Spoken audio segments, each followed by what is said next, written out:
présente le jeu du bingo avec des cartes. Alors, vous retirez toutes les cartes figures du jeu et vous demandez à chaque joueur de placer un plateau de cartes à jouer, 4 cartes devant lui.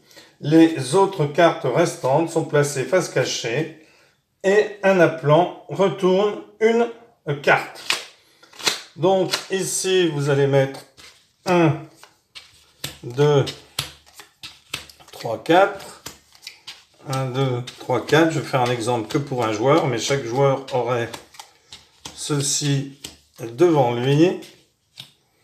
Est-ce que ça va tenir? Ouais. À peu près. Voilà. Donc ici, eh bien, vous allez prendre un autre paquet de jeux, un autre paquet avec les mêmes cartes.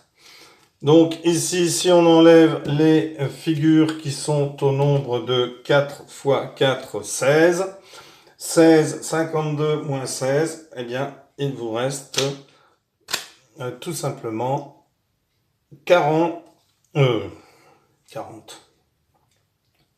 pas 16 cartes, qu'est-ce que je dis, 12 cartes, puisque 4 x 3, 12, 12 figures, 52 moins 12, 40. Il vous reste 40. Donc ici, vous allez en mettre 8 et 4, 12 et 4, 16, 16 et 16, 32. Si vous jouez 1, 2 joueurs, il restera 8 cartes qui ne seront pas utilisées. Eh bien, vous allez prendre un autre jeu de cartes et vous allez tout simplement retourner les cartes. Imaginons avec un autre jeu de cartes. Hop. Je retourne les cartes. Il y a un joueur qui va être l'organisateur. Il va retourner une carte et dire 7. Alors ça, c'est plutôt pour les enfants de maternelle, pour reconnaître les graphies des chiffres. Donc 7, eh bien un joueur peut retourner un 7. On ne dit pas que c'est du pique ou etc. Donc un joueur peut retourner. Ensuite 6, hop, le joueur peut retourner puisqu'il a la carte. Bien sûr, tous les autres joueurs feraient pareil. 5, hop, il peut retourner. 1, hop, le joueur ici n'a pas de 1. Eh bien, il ne retourne rien.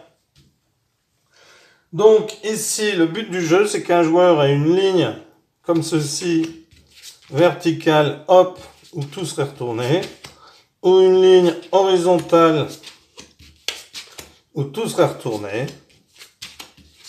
ou alors une ligne diagonale, où tout serait retourné. Voilà, un excellent petit jeu pour les enfants de grande section, de maternelle, qui connaissent les chiffres et le nombre 10.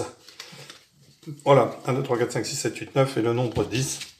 Excellent petit jeu, vous leur expliquez, vous faites un atelier comme ceci par exemple. Le matin, hop, il s'installe et il joue. Et là, je vous garantis que la graphie des chiffres va très vite rentrer. Voilà. Alors si vous voulez jouer jusqu'à 5 par exemple, parce que les enfants peinent à reconnaître 1, 2, 3, 4, 5 ou jusqu'à 6, c'est à vous de trier les jeux de cartes. Voilà, merci, au revoir.